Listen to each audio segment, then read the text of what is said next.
Ja, ich will kurz mal das abschließen. Passt.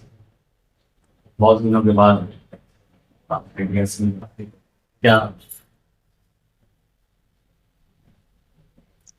काफ़ी दिनों के बाद अपनी मुलाकात हो रही है। मैं ऐसा समझता हूँ कि तकरीबन 2.5 महीने के करीब हो रहे हैं। आज इस मौके पर आप लोगों से रूबरू होने का सबब ये है कि आज हमारे सूबे महाराष्ट्र में SIR को लेकर के जो सरगर्मियाँ जारी हैं, आज मुझको कुछ लोग कहने लगे कि SIR के इस प्रोग्राम में आपने कुछ नहीं किया, क्यों ऐसा है? उनको मैंने कहा कि मैं ऐसा मानता हूं कि पूरे महाराष्ट्र बल्कि पूरे देश में एक भी भारतीय नागरिक ऐसा नहीं होगा जो ये चाहता हो कि उसको बांग्लादेश भेज दिया जाए या उसे डिटेंशन कैंप में रहने का शौक हो, बल्कि हर नागरिक ये चाहता है कि उसकी शहरियत और नागरिकता बाकी रहे। उसके लिए वो अपने अपने तौर पर जतन और जद्दोजहद कर रहा है। इसलिए कोई एक शख्स भी ऐसा नहीं है कि जिसको बेदार करने की या जिसको जो है मजबूर करने की ज़रूरत पेश आए कि तू अपनी शहरियत और नागरिकता बाकी रखने के लिए ये सब कुछ कर। हर आदमी कर रहा है। और रह गई बात लोगों का मैपिंग का मैटर था, वो भी हो गया और उसी के साथ SIR की कार्रवाई चल रही है। लोग बराबर फॉर्म भर रहे हैं। ऐसा नहीं है कि लोग फॉर्म भरना नहीं चाहते और हिंदुस्तान से हिजरत करके बांग्लादेश जाना चाहते हो। इसलिए हमने शोबाजी नहीं की, शोर शराबा नहीं किया। हमने अपने तौर पर अपने कारपोरेटरों को लगा करके लोगों की जो मदद हो सकती थी, जो ताउन हो सकता था, हमने वो सब कुछ किया।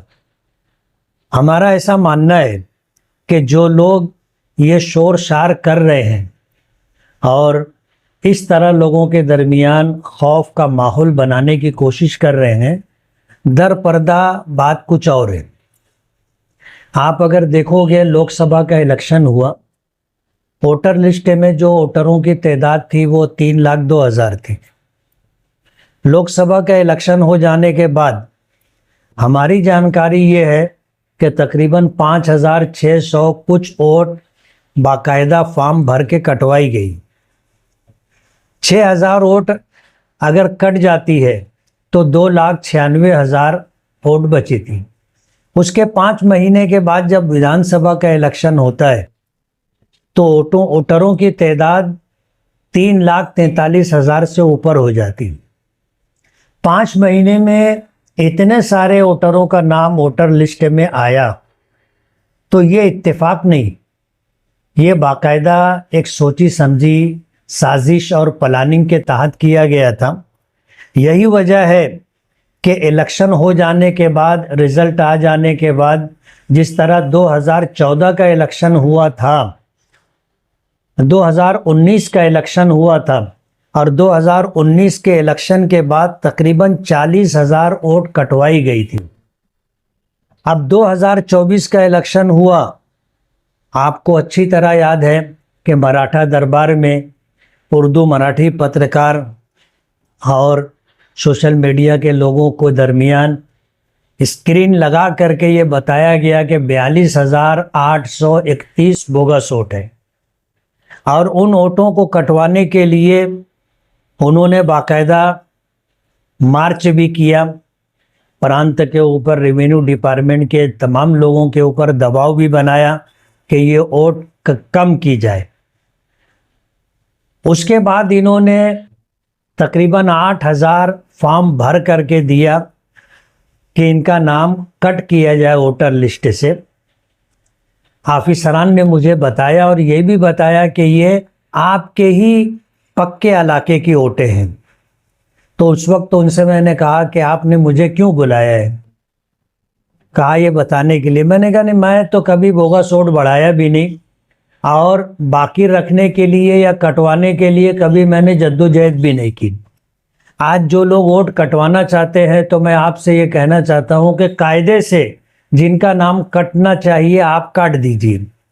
तो तकरीबन 23,555 वोट ऐसी कटी जिसमें मय्यत भी है और डबल वोट है, 2 से ज़ायद वोटें हैं, एक आदमी की तो 17 वोटें निकली ना। तो ऐसे 23,555 वोट कम हुई। आज जिन लोगों का नाम कट गया वोटर लिस्ट में, जिनका नाम नहीं है, जिनको फॉर्म नहीं मिला है, ऐसे लोगों के ऊपर क्या गुजर रही है, ये तो उनसे ही आप पूछिए। कितनी बेचैनी में वो लोग मुब्तला है कि अगर हम लोगों का फॉर्म नहीं आया, वोटर लिस्ट में हमारा नाम नहीं आया, तो हमारा क्या होगा। अब जाहिर बात है कि जिन लोगों ने वोट कटवाया है, ये जिम्मेदारी उन्हीं लोगों के ऊपर आती है। और जितना शोर शराबा किया गया, ये इसलिए किया गया कि जो बोगस वोट बढ़ाई गई थी उनका नाम न कटे, बाकी रह जाए। और इस बात की कोशिश उन्होंने प्रांत तक, तहसीलदार तक की, बीओलो के ऊपर जो है जायज़ नाजायज़ दबाव बना करके इस बात की कोशिश की जाती रही कि भाई जो डबल टिबल नाम है वो ना कटे। सूरत के वोटर है, सटाने के वोटर हैं, पिशोर के वोटर हैं, और सिल्लौड़ के वोटर हैं, औरंगाबाद के वोटर हैं, 40 गांव के वोटर हैं। इन जगहों के जो वोटर हैं उनका मालेगांव से क्या लेना देना, लेकिन उनकी वोट बाकी रखने के लिए जद्दोजहद और कोशिश की जा रही है। बीएलए लोगों ने, उन्होंने अपना काम बराबर किया, मैं उनकी सराहना करता हूं। लेकिन जिस तरह एसआईआर का प्रोग्राम आया और बीएलओ को जो है उनके ऊपर बेला वजह का प्रेशर बना करके उनको महबूस करके एक जगह बिठा दिया गया, जबकि उनकी जिम्मेदारी थी कि घर घर जा करके वो अपनी जिम्मेदारी पूरी करें। आज जो सूरत हाल है, मालेगांव के लोगों को बहुत ज़्यादा डराया गया, बहुत ज़्यादा खौफजदा किया गया। मैंने ईदगाह के ऊपर ये बात कही थी कि एनआरसी का कानून लाया गया, आपका क्या बिगड़ा। सीएए का कानून लाया गया, आपका क्या बिगड़ा। एसआईआर है, आप हिंदुस्तानी हैं, भारतीय हैं, आप असल वोटर हैं, आपको घबराने की कोई ज़रूरत नहीं है। एसआईआर के जो फॉर्म है आप भरिए, और अगर 2002 की यादी में आपका नाम नहीं है तो आपके माँ बाप का नाम हो, या आपके दादी दादा का नाम हो, या आपके नाना नानी का नाम हो, तो भी आपकी जो है आपकी वोट बाकी रहेगी, आपको घबराने की ज़रूरत नहीं। आज सूरत हाल ये है कि तकरीबन 75% काम मालेगांव सेंट्रल में हो चुका है, और एक हमारा अंदाज़ा है कि 42,831 वोट तो कम होना ही होना है। उसके अलावा भी बहुत सारी वोटें जो गलत तरीके से वोटर लिस्ट में शामिल की गई थी, वो वोटें भी कम होंगी, और ये तादाद जो है तकरीबन 60-70 हज़ार तक जाएगी। इतने लोगों के नाम वोटर लिस्ट से कम होंगे, हमारा ऐसा एक अंदाज़ा है। कहना ये है कि मालेगांव की आवाम बेदार है, और अल्हम्दुलिल्लाह अपनी नागरिकता और शहरियत बाकी रखने के लिए हर आदमी जद्दोजहद कर रहा है, और हर जानकार आदमी ऐसे लोगों की जिनको मालूमात नहीं है उनकी मदद कर रहा है। और तकरीबन मालेगांव के जितने वोटर हैं सभी लोगों के नाम इंशाअल्लाह वोटर लिस्ट में आ जाएंगे, ऐसी हमारी उम्मीद है। जी सर, आप ये बताया कि कुछ लोग हैं बहुत ज़्यादा चर्चा शोर शराबा कर रहे हैं, हर लोग को फिक्र है अपनी नागरिकता बचाने की, लेकिन शहर में इस तरीके की भी बातें चल रही है कि जिस तरह से दीगर पार्टी के लोग काम कर रहे हैं फॉर्म भरने का और लोगों की मदद कर रहे हैं, तो एमएलए साहब इस मामले में एकदम खामोश है, इस ताल्लुक से कोई बात ही नहीं कर रहे। नहीं, मैं तो इस सिलसिले में खामोश रहा। मुझे पता है कि लोग बेदार हैं, लोगों के अंदर खौफ पैदा करने का माहौल हमने नहीं बनाया। हमने काम किया, काम करवा रहे हैं। हमने जो है ऐसे मीटिंग ले करके कॉर्नर मीटिंग ले करके, जलसा जुलूस ले करके और सोशल मीडिया के ज़रिए हमने खौफ का माहौल नहीं बनाया। लोग अपना काम करें, अपनी शहरियत बाकी रखने के लिए फॉर्म भरें और लोग कर रहे हैं अल्हम्दुलिल्लाह। एक बात और साहब आई कि जिनका मेकिंग हुआ था, ऐसे सैकड़ों की तादाद में जो लोग हैं उनको ना तो फॉर्म मिला, उनका नाम ही कट गया, और मेकिंग हुआ था तो इतनी जल्दी ये मामला हो गया, इससे लोग परेशान हैं। आप लोगों की जिम्मेदारी है मीडिया की कि इस मामले की इंक्वायरी करें। मेरी जानकारी ये है कि बाकायदा नाम कटवाया गया और इस सिलसिले में मैंने जा कर के प्रांत साहब से बात भी की। उन्होंने मुझे बताया कि तकरीबन 8,000 के करीब फॉर्म भर के दिया गया। सर अभी एसआईआर जो है आखिरी मरहले में पहुंच गया, तकरीबन काम खत्म होने का। आज आप जो है आखिरी मरहले में आके लोगों के बयान दे रहे हैं, तो आपको टेंशन लेने की जरूरत नहीं है। तो बाकी का काम तो दूसरी पार्टियां तो ये कहेंगे ना कि हमने तो सब काम कर लिया, ये तो आखिरी मरहले में आके लोगों से कह रहे हैं कि भाई। अगर कहने की बात है तो मैंने कॉर्नर मीटिंग ले करके 150 लोग 10-20 लोगों के दरमियान ये बात नहीं कही। मैंने 1.5 लाख के मजमे के अंदर एसआईआर के ताल्लुक से बात की थी। अगर आपको याद होगा तो आप मेरी बात से इत्तेफाक करेंगे।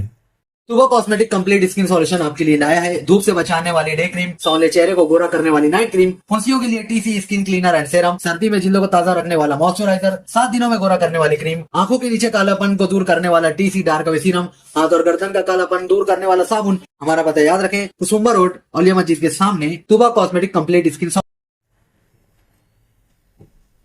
एसआईआर का तो बात हो गई, मालेगांव में नौमानी तो उनको ले गई, ज्यादा बेचैनी लोगों में, तो बच्ची के जान चले गए। क्या आप उस पर जिम्मेदार, उस ठेकेदार को माना जाएगा? मैं इस सिलसिले के अंदर जिम्मेदार कारपोरेशन के ऑफिसरान को मानता हूँ। हमने नोमानी पुल के ताल्लुक से 5 करोड़ रुपये का फंड मंजूर करवाया, जिसमें से 2 करोड़ रुपया उस फंड में मालेगांव कारपोरेशन को मिल चुका। ठेकेदार काम कर रहा है, उसको जहां पर पुल के लिए बीम डालनी थी, नींव डालनी थी, वहां पर अंडरग्राउंड ड्रेनेज का मेन पाइप था। बार बार कारपोरेशन के लोगों को कहा गया कि आप ये पाइप यहाँ से हटाओ, आगे पीछे करो, ताकि यहाँ पर जो है वो अपना पोल डाल करके, बीम डाल करके ब्रिज के ऊपर स्लैब का काम किया जा सके। लेकिन कारपोरेशन के ऑफिसरान ने सुना नहीं, उनके कान पे जूं भी नहीं रहेगी। आज भी ब्रिज के ऊपर जो बिजली का तार है, बाकायदा मैंने लेटर दिया, ठेकेदार ने लेटर दिया, मैंने कमिश्नर से एक मर्तबा नहीं कई मर्तबा बात की, बच्चाओ सिटी इंजीनियर से बात की कि आप जो है यहाँ से ये बिजली का तार हटाओ ताकि ये लोग ऊपर स्लैब का काम करें। आज भी बिजली का तार है, आप जाकर के देख सकते हो। ठेकेदार ने जितना काम किया है, बिल बना करके दिया है, उसको कारपोरेशन के लोगों ने बिल नहीं दिया। एक ठेकेदार अगर काम कर रहा है तो कम से कम जितना काम किया है उसको उतना बिल दे देना चाहिए। तो ये 2 करोड़ रुपया ले करके कारपोरेशन में ऐसे लेके बैठे हैं जैसे मुर्गी अंडा समेट करके उसको सेते रहती है। उनको बिल देना चाहिए ताकि वो आगे का काम करें। हमारी जो जिम्मेदारी थी, हमने इस काम को मंजूर करवाया, इस सिलसिले में बजट लाए। अब कारपोरेशन के ऑफिसरान की जो जिम्मेदारी थी इस पुल के तामीर के ताल्लुक से, उन्हें अपनी जिम्मेदारी पूरी करनी चाहिए थी। आज अगर कोई हमको इल्ज़ाम देता है या ठेकेदार को इल्ज़ाम देता है तो मैं ऐसा मानता हूँ कि ये बात बराबर नहीं है। लेकिन जब मुझसे सवाल किया गया और ये कहा गया कि इसका जिम्मेदार आप हैं, इसके जिम्मेदार आप हैं कि या नहीं, मैंने कहा हम भी अपने आप को जिम्मेदार मानते हैं। साहब कहीं ऐसा तो ये है कि आप पहले आमदार है शहर के, और उस पुल की जो बनाने का काम आपने लिया था, आपने उसका सरगे बुनियाद रखा, और आज जो मुसीबतें आ रही है तो क्या आपकी बात भी सुनी नहीं जा रही है? क्या कारपोरेशन का बावा आदमी निराला है, मुझसे बेहतर आप लोग जानते हो। और इस सिलसिले के अंदर ऑफिसरान अगर अपनी जिम्मेदारी पूरी करते तो हमारे शहर की हालत इतनी ख़राब नहीं होती। आज पीने के पानी का मसला है, गटर की निकासी का मसला है, कचरा उठाने का मसला है, नोमानी पुल जैसे मसाइल हैं। ऑफिसरान क्या सिर्फ ऑफिस में बैठने की और कुर्सी पर बैठे रहने की तनख्वाह और पगार लेते हैं क्या? उनकी जिम्मेदारी नहीं है कि ये शहर के लोग जो टैक्स अदा करते हैं उनको सुविधा दी जाए? साहब आपका अगला कदम क्या होगा इनके खिलाफ, इन नाअहल ऑफिसरान के खिलाफ? मैं इंतज़ार कर रहा हूँ। अभी मुझे ऐसी खबर आज मिली कि कल वहाँ पर जो है नोमानी पुल के पास कोई पंचायत होने वाली है, तो पंचायत हो जाने दो, फिर अपने को जो करना रहेगा अपने करेंगे। इतने सारे मसाइल शहर में हैं, अपोजिशन अपना रोल अदा नहीं है, और जो भी अपोजिशन ने इस तरह से करना, जैसे आप अभी बता रहे हैं कि लोगों को सही मसले हैं, लेकिन इसके बारे में अपोजिशन सामने कभी आए नहीं, कभी बताया है नहीं। तो नहीं, हमने एमएलए वर्किंग कमेटी बनाई है और वो बराबर काम कर रही है। आप भूल रहे हैं या आप जानबूझ के नज़रअंदाज कर रहे हैं? हमारी एमएलए वर्किंग कमेटी आज अल्हम्दुलिल्लाह अपना काम कर रही है। रात के 2:30 बजे आगरा रोड पे दुआ कर रहे हैं ना यार हम लोग। वहाँ करने से पानी नहीं, सबब के दर्जे में जो कुछ करना है वो करने के बाद एक ईमान वाले का काम दुआ करना है। हम वो भी कर रहे हैं, दवा भी कर रहे हैं, दुआ भी कर रहे हैं। और तो मेरी विधानसभा में भी एमएलए वर्किंग कमेटी और आपका जिक्र किया गया कि आप भी कुछ करते नहीं है। एमएलए वर्किंग कमेटी को नोमानी पुल की जगह जाना चाहिए, ये सब जगह जाना चाहिए। आप इससे अंदाजा कर सकते हो कि महासभा का ये विषय नहीं था, लेकिन हमारी कारकर्दगी कहो ऐसी है कि आदमी बोलने पे मजबूर है, हमारा नाम लेने पे मजबूर है। आपके जो कारपोरेटर वहाँ पे वो लोगों ने कुछ कहना भी, क्योंकि वो भी यानी आपके इसमें कि हमारे अहंकार के खिलाफ आप बोल रहे हैं सर। क्या है कि नए लोग हैं, जो पुराने लोग हैं उनकी जिम्मेदारी है बोलने की। अब अगर वो नहीं बोलते हैं तो समझने वाली बात है, देखेंगे।